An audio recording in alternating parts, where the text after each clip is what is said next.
start the next panel discussion without any delay, and it's about anti-bribery and corruption, ABC policy and compliance control.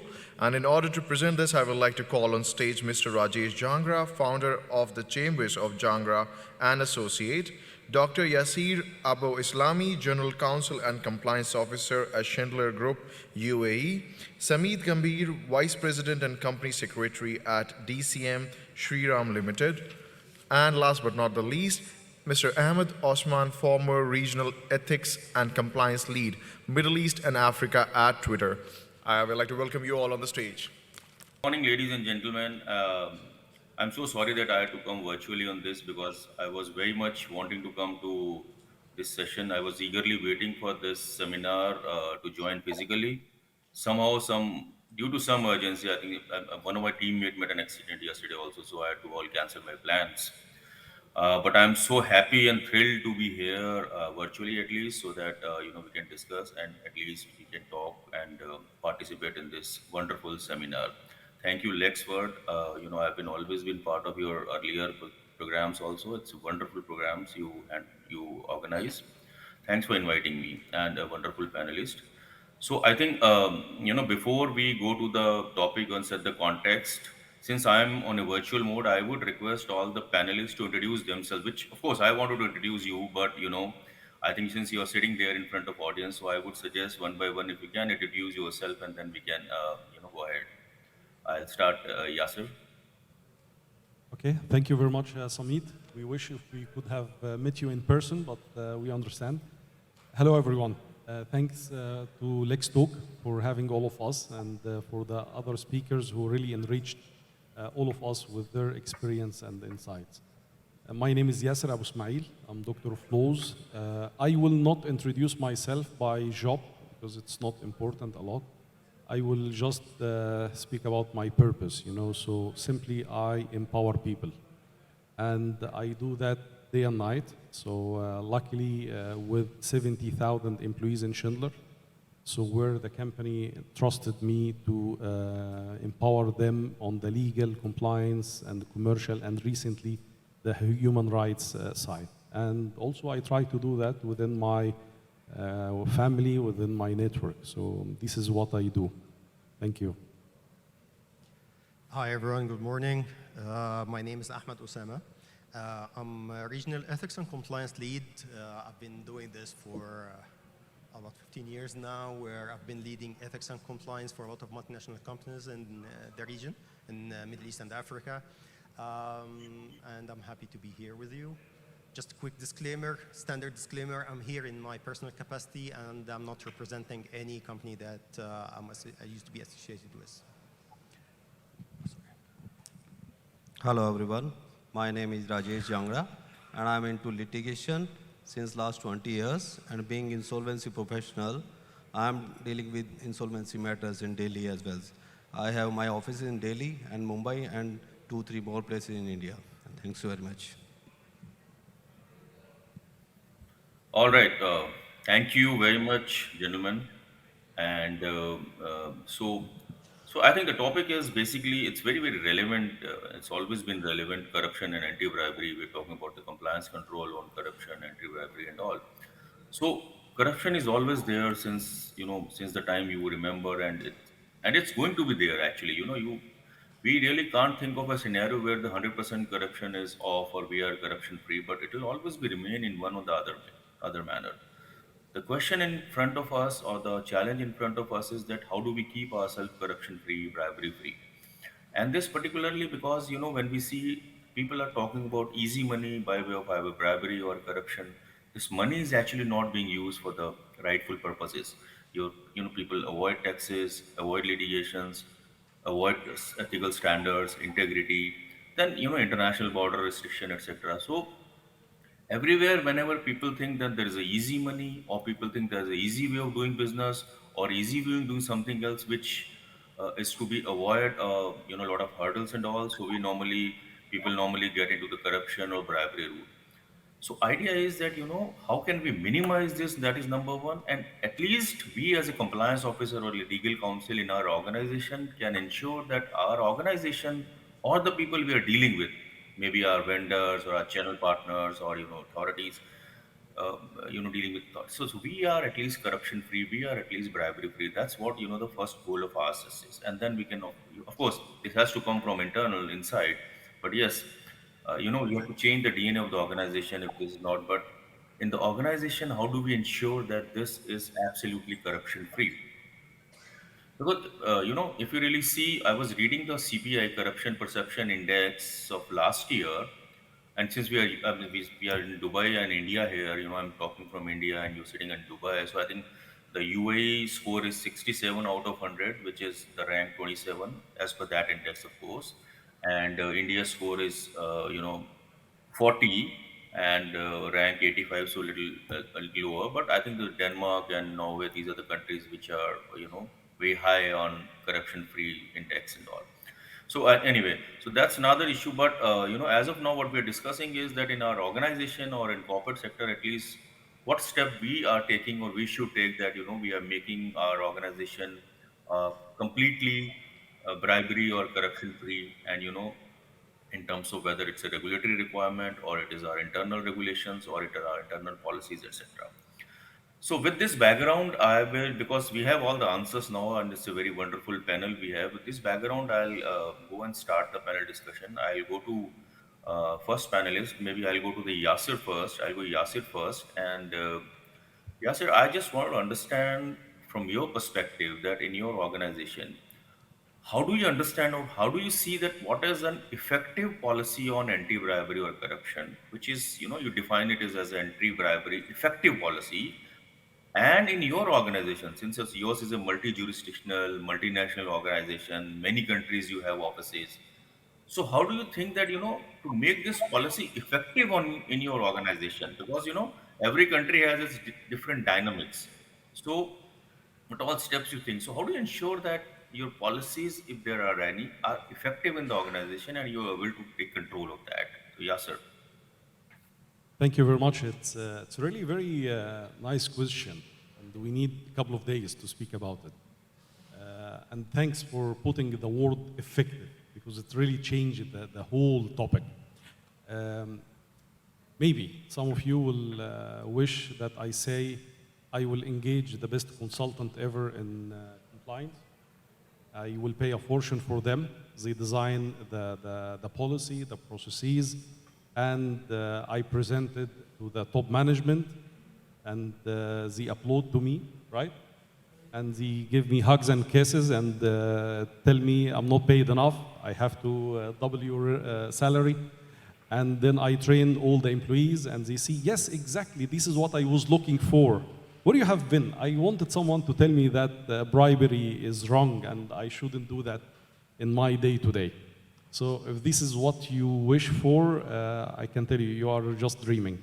It doesn't work like that. Yes, we have to have a policy. Yes, we have to have processes, and we need to train everyone. But it's not as easy as we speak. It's a quite complex journey. Why? Because when we put this plan, I need to understand that there is a huge human element behind all this, right? We all in the business of people.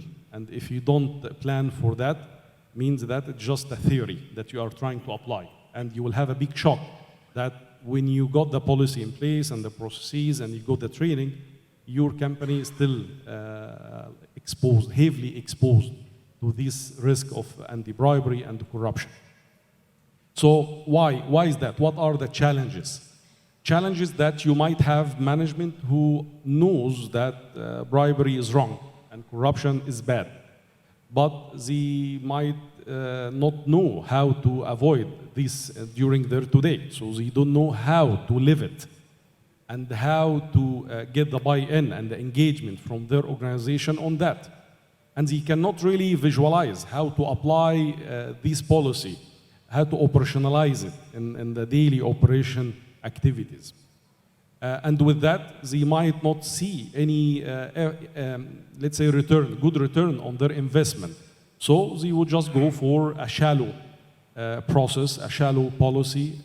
Yes, they can go and support you in the training by nice statement, and then the tone from the top is gone. And maybe even you will find that during their operations, they come up with a different tone from the top that can really delay the whole process. Other challenge that the policy and the processes that you designed, they are not fit within your business. So it's a copy and paste from any policy that any other company can use, and it's not personal.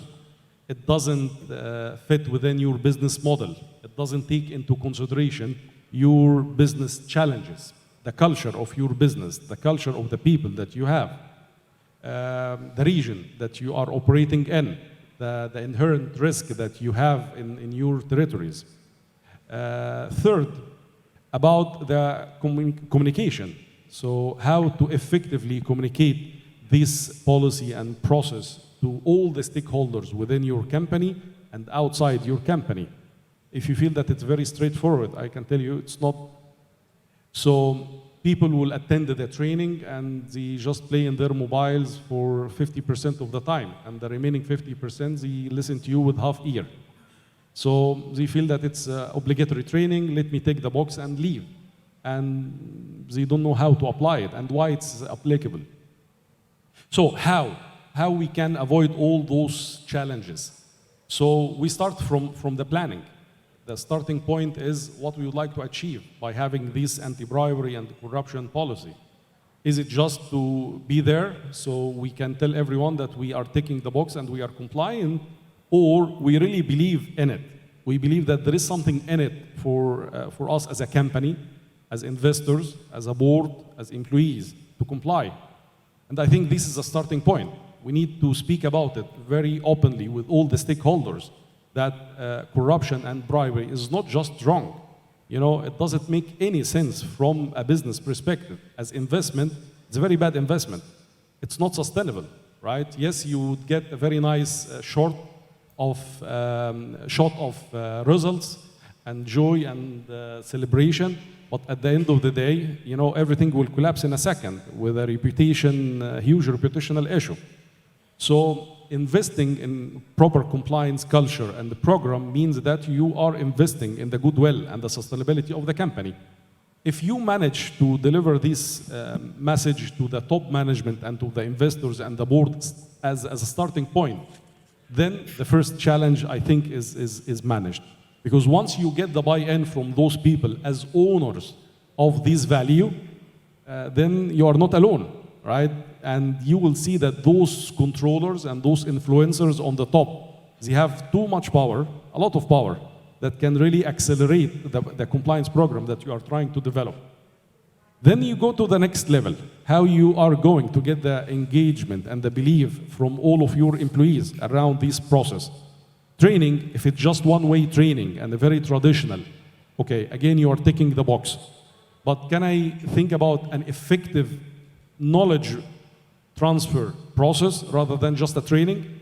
So it's an awareness campaign where I would like really to educate my people about the risks, how to detect the risks, what kind of situations they may face during their day-to-day, how they can react to those risks when they arise, how they can solve the situations, how they can escalate, how they can get the support if they need. I think we need to cover those points in our awareness campaign, and we tackle it, yes, through the normal trainings, but we will need to add to this normal training really a lot of engagement activities that can keep those people aware of those risks on a daily basis, right? You need to roll the sleeve and come on the ground with them and to show them how to do it. Because our people, I can tell you, they are not protected enough. By just sharing the policy, it's not enough. I need, as a compliance officer, to roll the sleeve, come on the ground, feel the pain that they have, live the scenarios that they experience, and think together with them how to do it right first time. And I cannot do that from behind my desk. I need to be there. I need to spend time on the sites, with the operations, in the business meetings, and this requires a lot of work. So that's why it's more complicated than we all expected. Engagement, so people are aware, but at the same time, they have a lot of pressure. They are tempted, right? So market is tough, business is tough, customers are demanding. and you might be influenced by the market. The market is pushing you in the opposite direction. How you can really empower your people to navigate through all those mines. So simply, you need to engage them. You need to let everyone on the company help you as a compliance officer. They need to own the compliance by themselves. And this can happen only when we celebrate their successes every day, when they say no for the bad or the illicit request that they are getting. And at the same time, when we react in the right way for the wrongdoing. So we are tested every day through speak-ups, through investigations, through audits. And if we don't take it seriously and we go back to the root cause of those compliance pressures and try to handle them by thinking loudly and in detailed way with the operators, what kind of changes we need to do in our processes and our controls to make sure that we avoid those issues, how we can communicate with our employees in a more effective way, how to implement that. You know, if I put myself in the shoes of my salesperson on the ground who has no chance to win the deal if he doesn't pay or if he offers illicit, gift to the customer, I need to give him tools for that. I think when you think about this, we have a better chance to have an effective anti-bribery and corruption or a more general compliance program.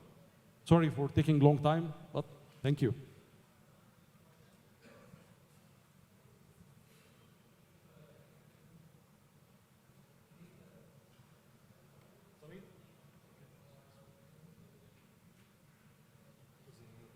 Sameet, you're on mute. If you can hear us, you're on mute. Okay. Thank you, Yasser. Can you hear me all? Well, I had some problem to.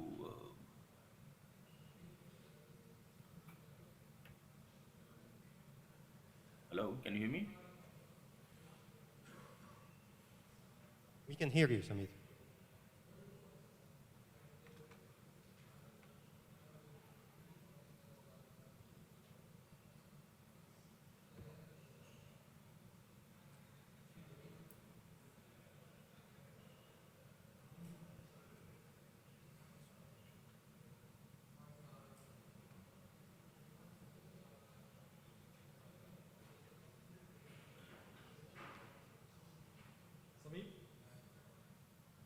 Yeah, hi, can you hear me? Yeah, we can hear you. Yeah. Oh, great. Yes, I'm so sorry for this, technical glitch.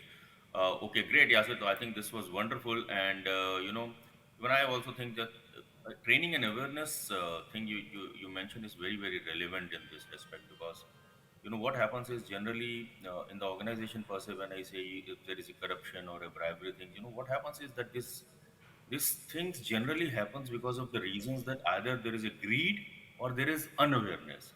At times the people are getting into the bribery or corruption because of the easy money or the greed. That of course we can't stop, and then we have to have a control over that. But at times I have seen that the people at the top management or the senior management sometimes are not aware of their responsibilities. Sometimes the people below the line or below them are doing some corrupt activities, and finally eventually the senior person gets problems. So I think, therefore, the awareness is something, or the training or awareness is something which is very, very important for all the organizations.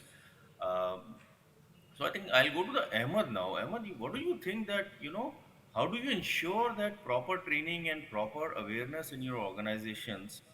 Or do you really feel that there are challenges, particularly challenges when there is a regulatory challenges also are there, So I just wanted to, to throw some light on that, in terms of your regulatory or training related challenges that you face in organization for the benefit of our audience. Yeah, thank you, Sameet. So just to make sure everyone heard the question, he's asking about the challenges when it comes to rolling out a new policy or a new SOP. And I would say, and yeah, thank you, Yasser, you touched point on a lot of a lot of challenges actually that we see when it comes to rolling out a program in general. And as most of you would know, just let me take a step back here. Any compliance program has to have the 7 or 8 elements of an effective compliance program, which starts with the culture, definitely. And yes, it touched based on this. which starts with the tone at the top and making sure that you align with the top management and the leaders in your organization. This is very important. And I would say this is make it or break it element. If you don't have the right tone from the top, if you don't have the buy-in and support from the senior management, you won't be able to have an effective compliance program in any organization. One of the challenges also that I've seen is the clarity of the roles and responsibilities of the people involved and the colleagues involved in the implementation, and specifically the SOP.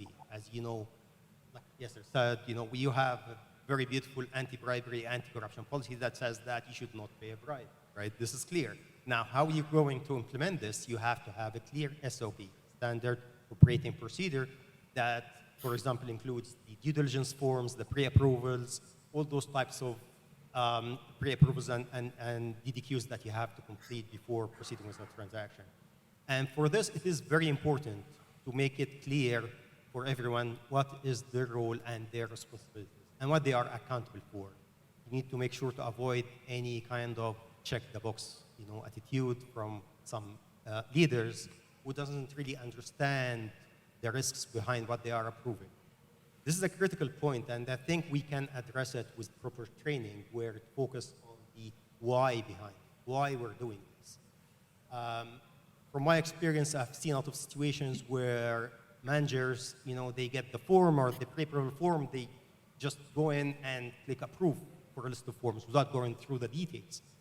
And when things go back later on, which might happen 1 year, 2 years down the road, they will get held accountable for this, and they will get penalized for this. And they don't really realize this. So it is important that when you conduct any kind of compliance training, that you explain the why behind it, the potential risks that might be there. And it doesn't mean that we cannot proceed, but it means that you need to understand, you need to put the right mitigations and the right controls in place before you proceed. And ask questions. This is very important. Another challenge, I would say, is also the lack of resources, and also you touched point on this one. To do an effective training, you have to have the right resources. You have to make sure that you use simple, clear language. You have to understand that the policy sometimes is a very complicated legal document that most people are not really able to understand easily. And not to mention that for some people, English is not the first language, specifically in this region. So you have to make sure that you use simple English, as I used to say, make it clear for the audience, for your customers who will be implementing the SOP. What are you trying to achieve here? And finally, I would say the local specific regulations of each market. Being a regional lead for compliance in this region, I've seen a lot of situations where you have very specific local laws and regulations in some markets. Some of them are not really enforced, but the law is there. So you have to make sure that you're aware of the laws and the interpretation of the law, which can be very tricky in some markets. You have to make sure that your policy is supplemented with the appropriate country annex, where you specify the local details of those laws and regulations, and also incorporate the local business practices. You don't want to have a disconnect between your policy, where it says you have to do 1, 2, 3 for this type of transaction, but actually this type of transaction does not exist in a specific market. So the details is very important here. I don't want to dive into more details and confuse people, but I think those are the main 3 challenges that you would experience when it comes to rolling out a new policy or a significant update to your existing policy. Make sure that one of the advices I would say usually to pilot the new policy in one market before rolling out a regional policy specifically. Work with the local key stakeholders and align with them before rolling out a policy. You cannot imagine the amount of details that we get surprised with if you don't align with local functions and other functions. Key stakeholders like finance, legal, if legal and compliance are separate, marketing, sales teams. You need to understand and hear from your business partners before you draft your policy. So I don't want to take much time. I know we're short on time, but this is my 5 cents on this. So, Thanks. thank you. Yeah, thank you very much. I fully agree with you. I think There are, one has to understand the challenges while giving the training awareness. It's not that everyone is not ready to be trained or aware, but the point here is that what you're talking is about the human connect. One is that there has to be proper connect from human to human when you're talking to somebody. That's the reason I say sometimes, when we talk about the training through AI or training through systems and technology, I don't believe much in that because, the training from human to human or training is very, very important where they can ask question, you can answer the question to the satisfaction. And plus, you are very rightly said that the local issues, local languages, all these things are important because the ultimate objective is that it should be able to understand. It's not that a formality of the training we are doing. And I fully agree with you, Ahmed, on those points. And this is what a very, very brilliant suggestions of the points you have actually expressed. With this, I'll go to Rajesh. Rajesh is a practicing counsel, and Rajesh, you are on the other side of the table now. See, so we in-house counsel, general counsel are always struggling to implement these policies and then taking care of these issues. But when you said you're advising a lot of clients in terms of making them policies, in terms of making them helping them in terms of these issues. So, what are your thoughts in terms of particularly, where you work in a different jurisdiction, as you told me, the different jurisdiction, particularly some countries have very mature process and very mature policies, and they have a good system. Some countries do not have that mature policies. So, what kind of a difference you see, and how do you handle these? Basically, what I'm trying to understand is that when you advise your clients in terms of helping them in terms of ABC issues, do you help them in terms of making policies, keeping in view the local regulations, helping them in terms of compliances, helping them in terms of grievance redressal, etc.? So, what's your role in terms of that? It'll be good for us to understand, Rajesh. Thanks, Sumit.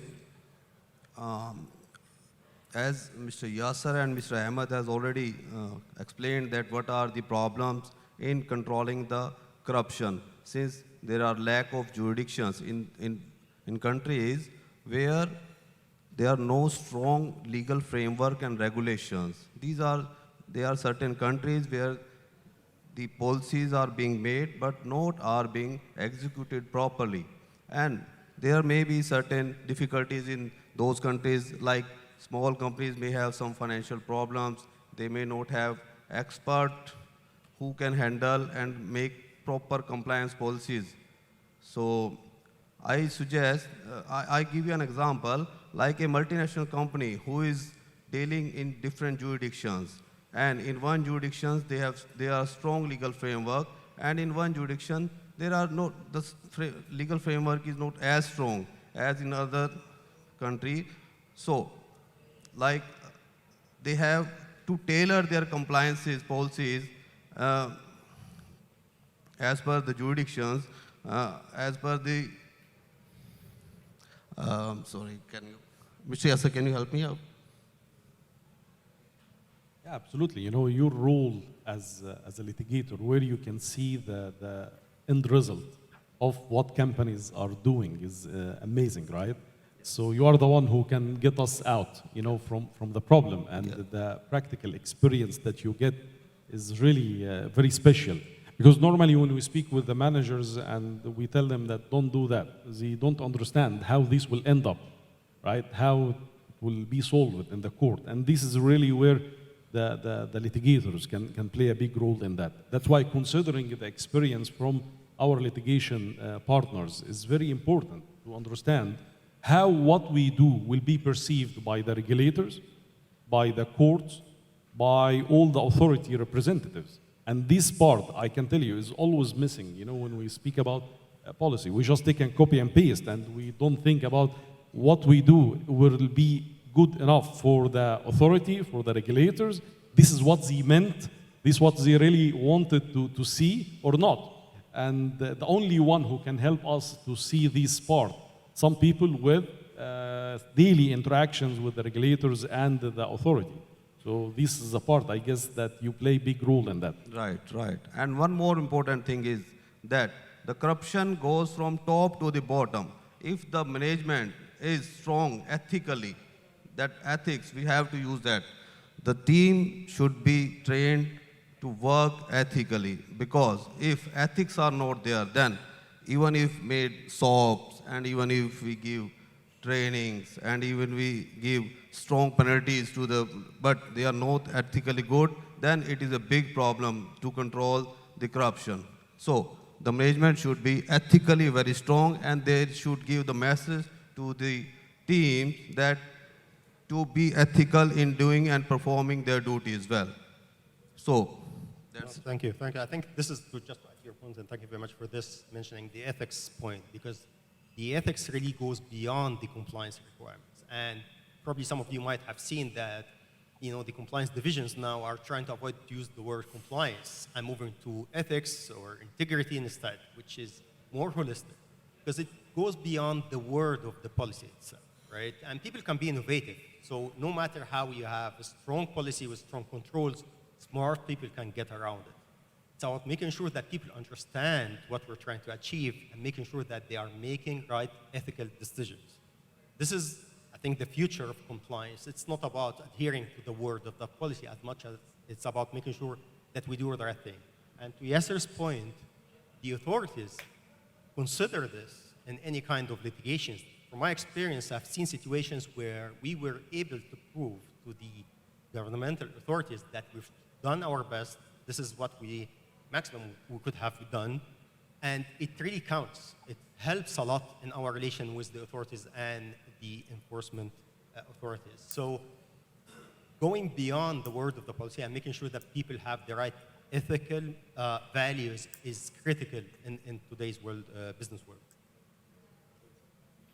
Yeah, but I agree. In fact, this is very important point you have raised, because ultimately it's a culture, is the DNA, is of the organization which drives you to this thing. I think you rightly said the tone at the top is very important. If you think that your organization culture is something which really drives you these things, and even if this is something which normally you can't control with the regulation compliances, rather than getting it thinking inside your DNA or the culture. For example, we have really seen that once you try to imbibe the culture, or make it a cultural change or shift change in the organization, it happens that few years down the line it becomes a part of your culture. So automatically, it's very very important that the tone at the top is something where they are leading with examples, saying that this is what is done, this is what is acceptable, this is what is not acceptable in the organization, and the message automatically cascades to the below. So I think a very very important point in terms of controlling these things.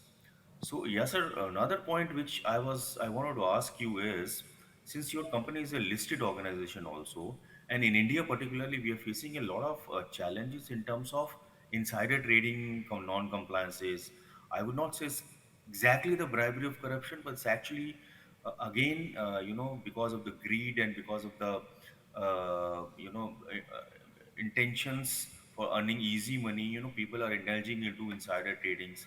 And India, we have a very, very strict regulation nowadays, and every day we are coming with the new regulations. So you come across with any non-compliances of insider trading in the organization? And if yes, how do you think that control these, and what are the things you do generally to avoid that? Maybe it will be good for us to understand that for 2 minutes, if you can explain that. It's a very good question. Thank you, Sameet, for that. Insider trading, I think it's a big risk for all listed companies. When you think about it, projects normally come with a lot of people are engaged, right, from different functions. And this is tough to control. So we trust our people for sure, but we need to have some measures in place to protect our people from going in the wrong direction. And this is part of our responsibility as management. So I think setting the expectation is very important pillar from day one. That, okay, now you are getting into a new project, and this is a confidential project, and we will not share this information unless with only the necessary people. So this is the first expectation about confidentiality. And despite the fact that we all signed on employment agreements where the confidentiality clause is there, but what we normally do is to have an additional non-disclosure agreement for this specific project. Again, it's about setting the expectation that what you are going to get into is not to share with your teams, is not to share in public, is not to even involve or to discuss in the corridor with anyone. And we list down in this non-disclosure agreement the only people that are allowed to be involved in the discussion around this topic. So again, we don't leave it to verbal instructions. We have to put it clear for the employees. Second, we talk also about the scope of the involvement of everyone.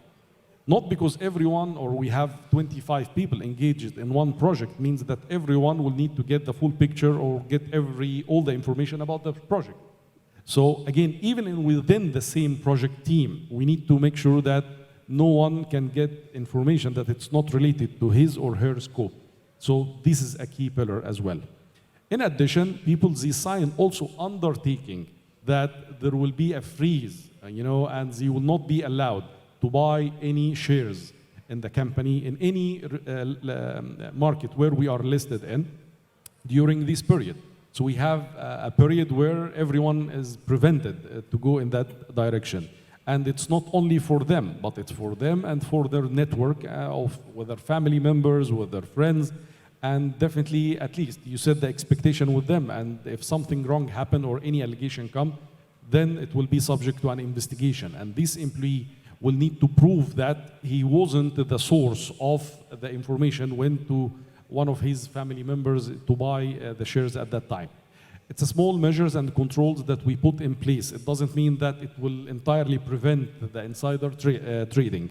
It will always be a risk. But again, as Ahmed said, always we will need to do our best, right? To take all the necessary measures, and the result, I'm sure that it's improving with the time. Thank you.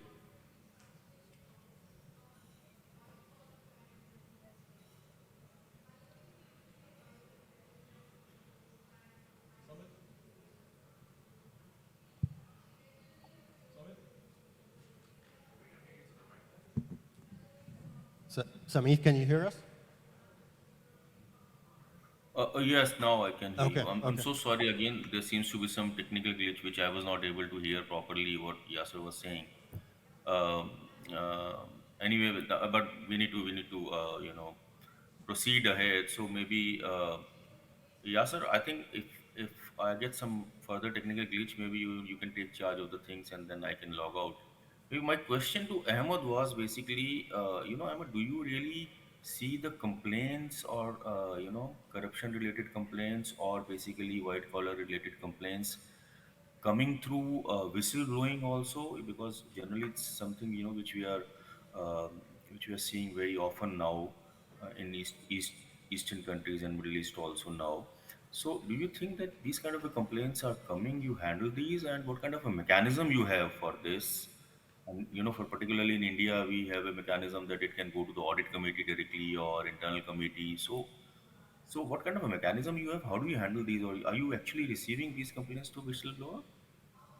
Yeah. No, thank you, Sameet. And I think that this is a very important point, where one of the important elements of any policy or compliance program is to have the right and enough reporting channels, whether it's anonymous or the ones that you can reveal your identity. And as most of you would be aware, for any company, they have a lot of reporting channels, including emails or hotline, or even approaching any one of the senior management as per the open door policies that exist in most corporations now. But as you notice, all of those channels require the reporter or the colleague raising the concern or question to reveal their identity, which can be a concern in some situations. And this is why it's very important to have anonymous channels. And from my experience, I would say that the majority of the significant cases, whether it's an FCPA or any other anti-bribery, anti-corruption laws violations, comes from anonymous channels. And I would say the main reason is the fact that, logically, people are kind of reluctant to reveal their identity because they don't know what will happen to them. While most corporations, I would say all of them now, they have anti-retaliation policies that prohibits any kind of retaliation against any employee who would raise any concern or compliance question in a good faith. However, we do understand that sometimes people are still reluctant, and this is why having an anonymous channel that is being monitored the right way is very important. I've seen a lot of real cases, reported through anonymous channels where companies had to conduct additional investigation. And to your point, Sameet, usually corporations would have a dedicated team, investigations team, who would go through the initial allegations that they would receive to identify whether additional investigation would be required or not. If yes, then they will proceed with the next steps depending on the magnitude and the size of the violation. Sometimes even requires external third parties to be involved, like legal counsels. This is where we involve legal counsels in big cases. And to be very pragmatic here, for the company, for the organization, it's much better for them to identify the issue and report it to the authorities in some cases instead of being reported directly to the authorities. And this impacts a lot, actually, the potential fines or penalties that they are going to pay. The majority of the FCPA cases, I think the biggest one was $3 billion US. This was reported directly by a whistleblower to the US authorities. And I believe definitely the company would have been much happier if they have received this and investigated themselves. And in such a magnitude, they have to report it to the authorities as a corporation, but the impact and the penalties would have been much lower. So it is of a big value for any company to make sure that they have the right mechanism that makes their employees comfortable raising any concerns, raising any questions, and a right process to deal with those investigations in the right way. I think we're right on time, but Yasser, you have to say something on this, maybe, or then otherwise, No, we're already Ahmed running time. covered it fantastically, to be honest. It's exactly as you said. It's always a tricky question, that comes once we get to know that there is a problem, okay? The first question, do we have the obligation for disclosing, right? And always it will come with pros and cons. Pros that I come very clear with the authority, and I tell them this what happened, and I have reacted to this case in that way. And those are the measures that I'm applying to not repeat this violation. And it's just an isolated case. But also the cons is I will be on the radar of this authority all the time. And this is not always an easy. Simply that I can tell you in many compliance fields, what's required really is not clear. It's not black and white. Sometimes as per the law, you need just to do your best. Have enough measures, and enough measures is not really defined in a definitive way. So it can really open the door for imagination from your side, from the regulator side, and it's not always an easy discussion to settle with them. And sometimes the positions of the authorities can be driven by some political directions, right? So whether they would like to be relaxed in dealing with you, or they would like to make you an example for others. So these type of discussions, we get it, when something wrong happens, and we need to be ready to deal with these questions early. At the same time, dealing with speak-ups internally as well. It's a test for the organization. We are watched internally as well. Our people are waiting to see how the management will react to the speak-ups. Are they going to walk the talk and to live the values that they were talking about day and night, or they will take different direction, depends on the seniority of the persons implicated in this case. And what the level of transparency and objectivity the management will apply on this case when it happens. So I think management need to be very careful before they take any decision, because you can really get a speak up against an amazingly performing leader who has amazing equity, strong credit within the company, and no one believed that this person could have done this type of violations. And if we as employees, we can see that the company having different or double standards and handling those stuff, I can tell you the impact can be huge on the organization culture going forward. And we will be stuck. So if the same violation happened from a person with a different level of performance or history within the company, not necessarily got the right sponsors, then we will be stuck. What kind of action we are going to apply? Are we going to take a different direction, or we will apply the same level of tolerance? These type of questions always come, and they are very tricky, so it's not easy. And as a human being, we get biased from time to time. So I think we need just to be careful with these aspects as well. Thank you. Yeah, no. I agree. These are the practical situation one has to face, and everyone has to face. So I think, yeah, you're relevant. You rightly said about it. But okay, we'll discuss sometime later this, or sometime some other day. All these issues. So I think with this, there's a time to wrap up the session. But before we do, and thanks to our esteemed and expert panelists. But before that, I'd like to ask audience if they have any question. Please shoot your question to our esteemed panelists. They'll be happy to reply, not to me at least.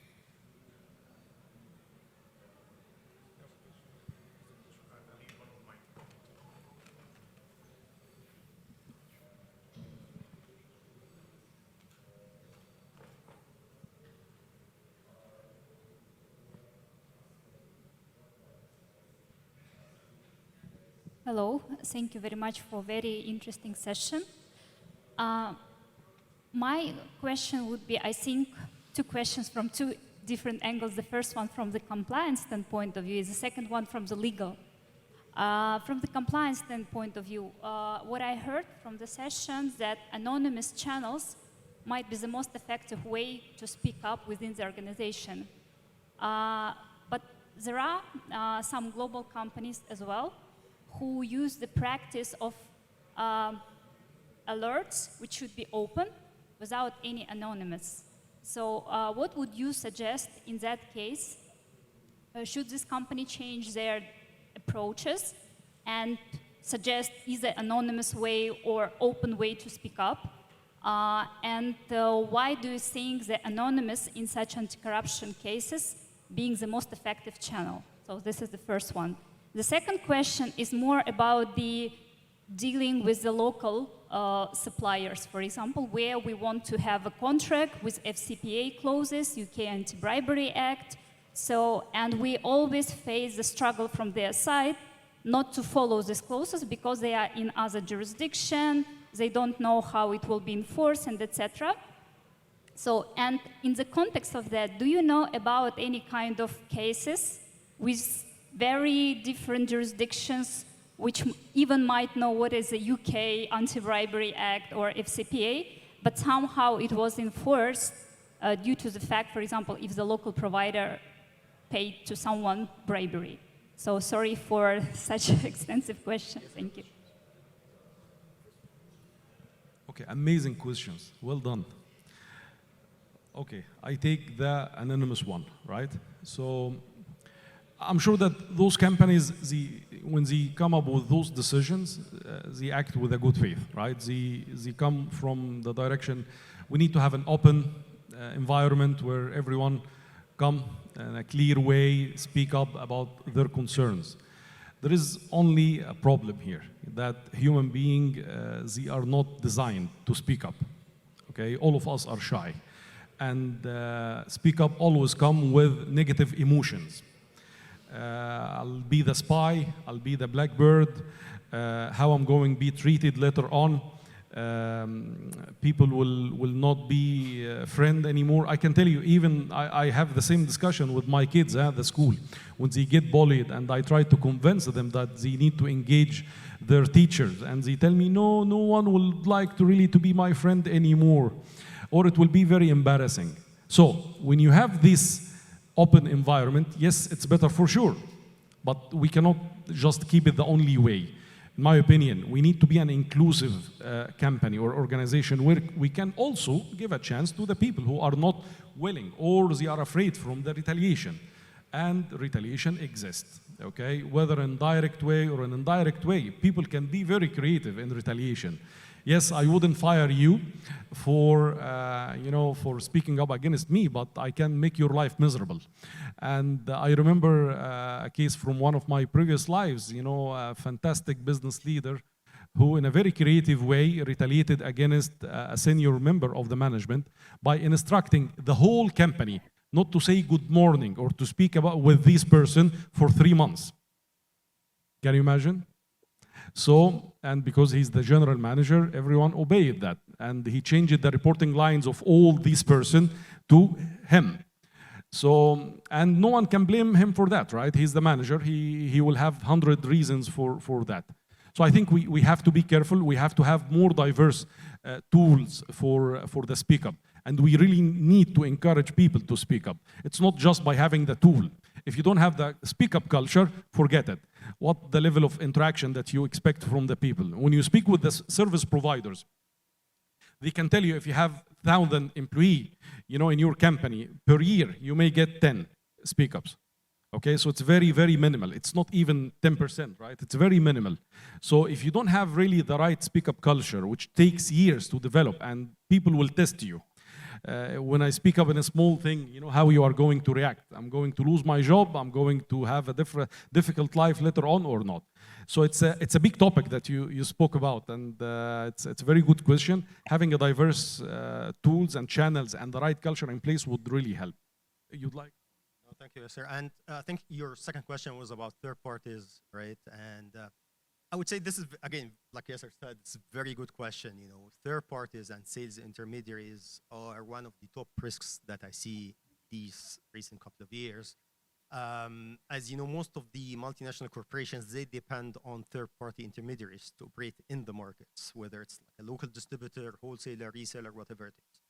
And the point that you've mentioned is critical because those are usually local companies that would operate according to the local business norms or what they consider okay, which is not the case when it comes to multinational corporations.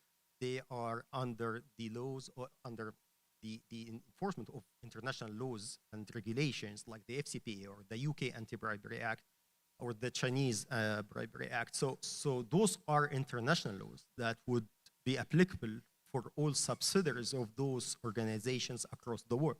Consequently, it will apply to their local distributors. And this is where it gets tricky because we have to make sure that those local third parties understand the risks that they might be stepping in and how to address those risks.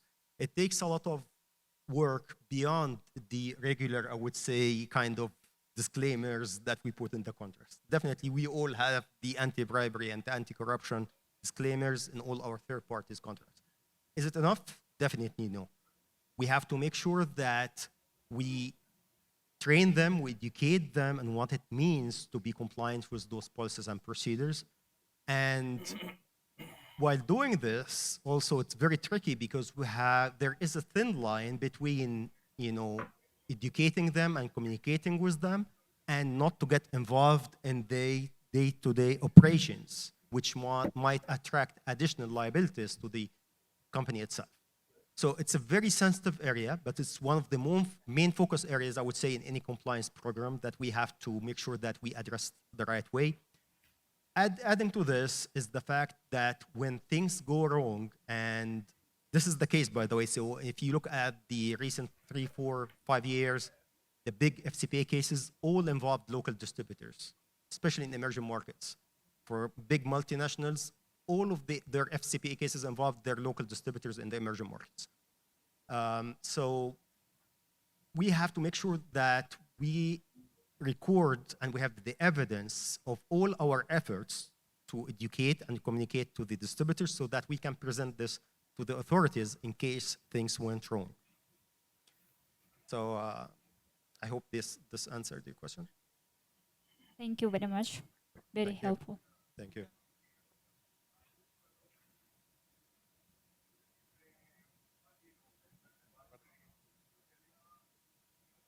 Do you have any other questions? Thank you, panel. That was a very, very interesting session, very relatable for a lot of us. I'm a counsel with Amazon, so I totally relate with all the risks we're talking about, especially the impact in international markets. My question is, so, I understand, like, leadership has to be aligned. Without leadership alignment, it's absolutely like, it's spineless for legal to be able to do something.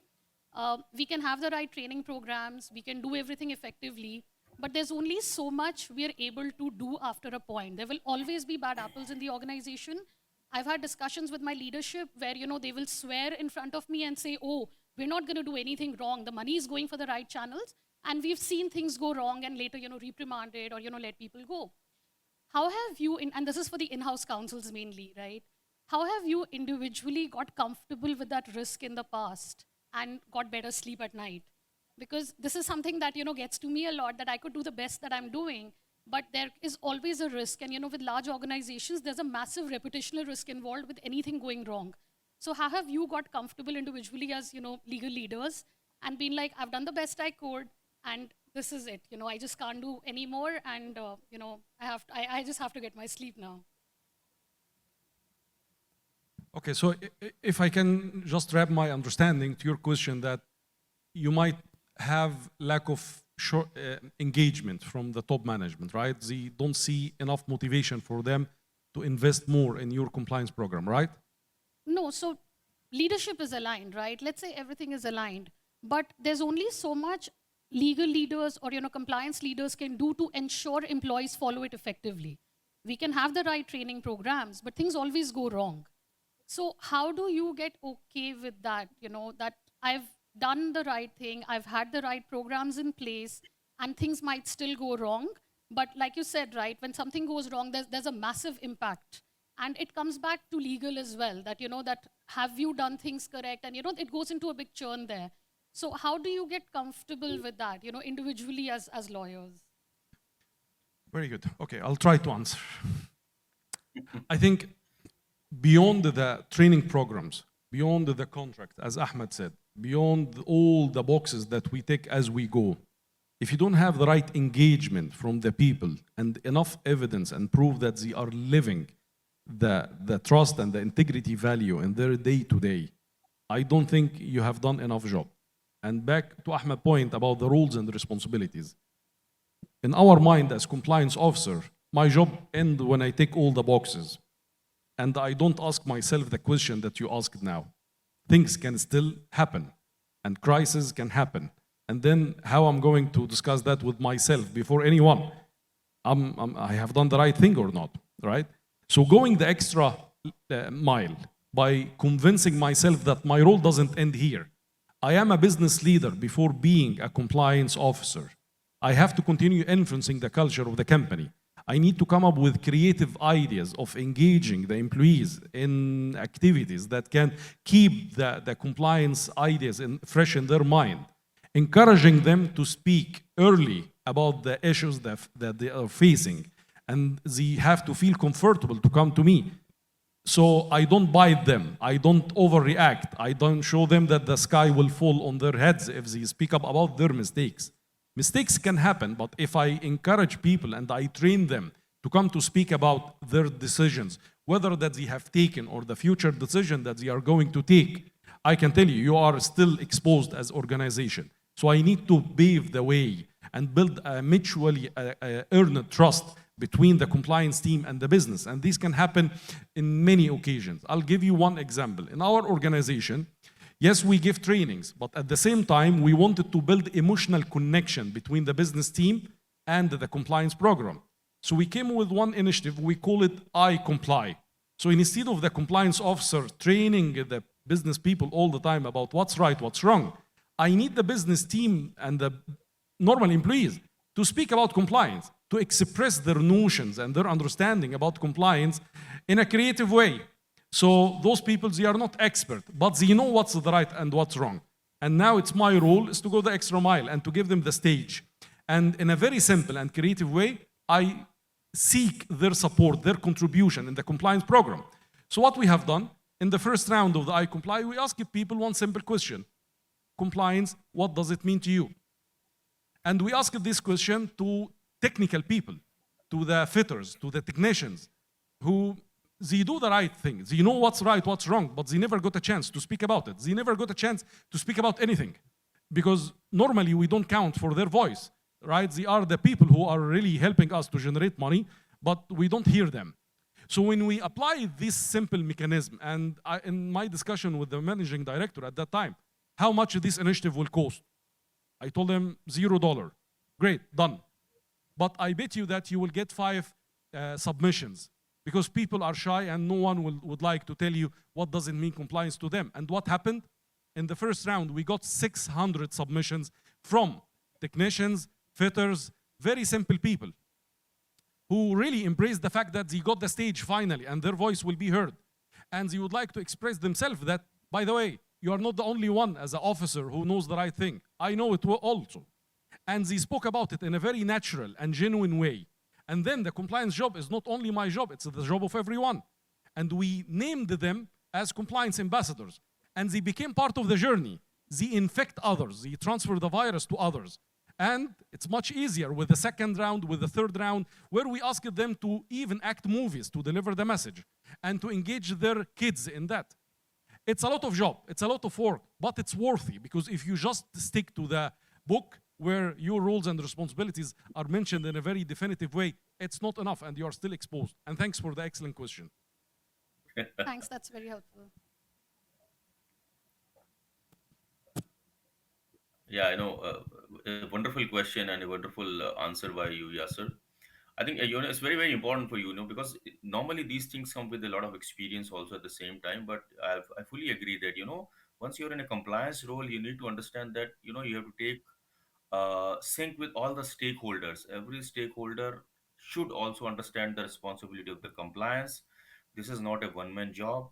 सारे जहाँ का दर्द मेरे जिगर में है वाली बात नहीं है, because every time you have to understand that this is an organization's responsibility. You have been given a role, but make your all stakeholders align with you, and at the same time be positive. Think that how many times it has actually happened wrong. See your past history. So be positive and think that everything you're doing is right. So far as your conscience is clear, you're taking the right decision. You'll sleep well, I'm telling you. Thank you. I think we're right on time. Thank you very much, everyone. Thank you, Yasser. Thank you, Rajesh. Thank you, Sameet. Thank you, everyone. Thank you, everyone. Thank you so much. It was really, really a great discussion. Thanks. I'm just logging off. Thank you so much. Thank you so much, everyone. Mr. Gambhir joining virtually and people who are here in person. Thank you so much. We all love an interactive session, and that's what it was. Can we have a big round of applause for all the speakers, please?